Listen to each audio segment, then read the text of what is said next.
Hello, welcome to Science Kitchenette. ചോറിൻ്റെ കൂടെ ഒരു പപ്പടം വറുത്തത് കൂടി ഉണ്ടെങ്കിൽ അതെല്ലാവർക്കും ഒരു ഇഷ്ടം തന്നെയാണ്. എന്നാൽ പപ്പടം വറുത്ത് കറി തയ്യാറാക്കുമ്പോൾ അതൊരു പ്രത്യേക രുചി തന്നെയാണ്. തേങ്ങാപ്പാൽ തയ്യാറാക്കി എടുക്കുന്നത് ഒഴിച്ചാൽ ഇത് വളരെ പെട്ടെന്ന് ഉണ്ടാക്കാൻ പറ്റിയ ഒരു കറിയാണ്. അപ്പോൾ നിങ്ങളെൻ്റെ ചാനൽ ആദ്യമായിട്ടാണ് കാണുന്നതെങ്കിൽ പ്ലീസ് ഒന്ന് സബ്സ്ക്രൈബ് ചെയ്തേക്കണേ. വീഡിയോ ഇഷ്ടപ്പെട്ടാൽ ലൈക്ക് ചെയ്യുക, ഷെയർ ചെയ്യുക.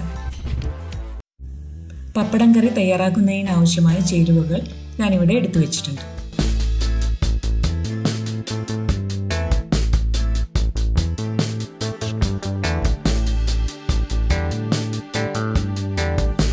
ആദ്യമേ തന്നെ പപ്പടം ചെറുതായി അരിഞ്ഞെടുത്ത് വെളിച്ചെണ്ണയിൽ വറുത്തെടുക്കാം.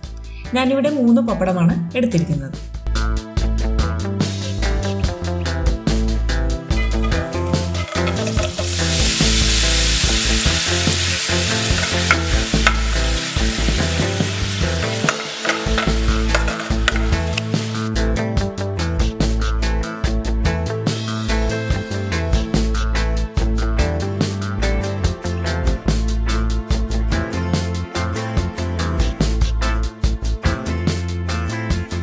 ഇനി കറി തയ്യാറാക്കുന്നതിനായി ചൂടായ പാനിലേക്ക് 1.5 ടേബിൾ സ്പൂൺ വെളിച്ചെണ്ണ ഒഴിച്ച് ഇതിലേക്ക് 1/2 ടീസ്പൂൺ കടുക്, 1 വറ്റൽമുളകും ചേർത്ത് താളിക്കുക.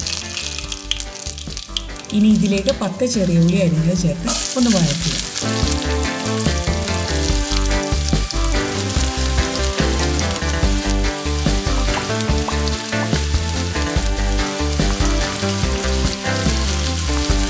ഇനി 1/2 ടീസ്പൂൺ ഇഞ്ചി, 2 പച്ചമുളക്, കുറച്ച് കറിവേപ്പിലയും ചേർത്ത് നന്നായി വഴറ്റുക.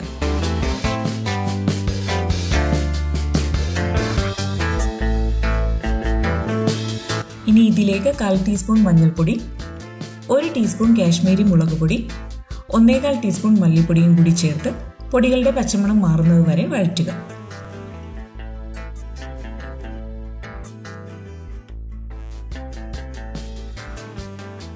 അതിനുശേഷം ഒരു തക്കാളി ചെറുതായി അരിഞ്ഞത് ചേർത്ത് വഴറ്റുക.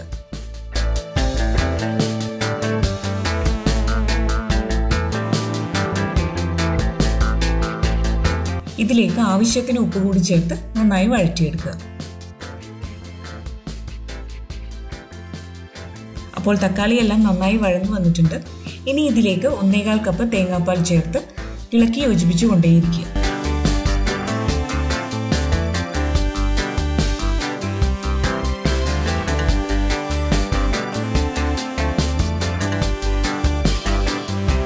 ആവശ്യമെങ്കിൽ ഈ സമയം ഇതിലേക്ക് ഉപ്പ് ചേർത്ത് കൊടുക്കാം.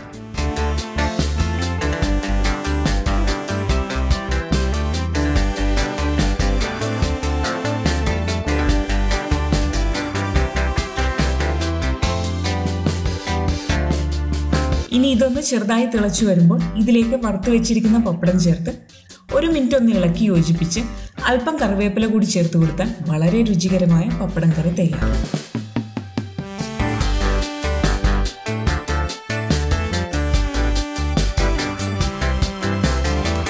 ഇത് ചോറിൻ്റെ കൂടെ കഴിക്കാൻ പറ്റിയ നല്ലൊരു ഒഴിച്ചുകറിയാണ്. തീർച്ചയായിട്ടും നല്ലൊരു രുചി തന്നെയാണ് ഇത് നൽകുന്നത്. അപ്പോൾ എല്ലാവരും ട്രൈ ചെയ്ത് നോക്കുക. Thanks for watching.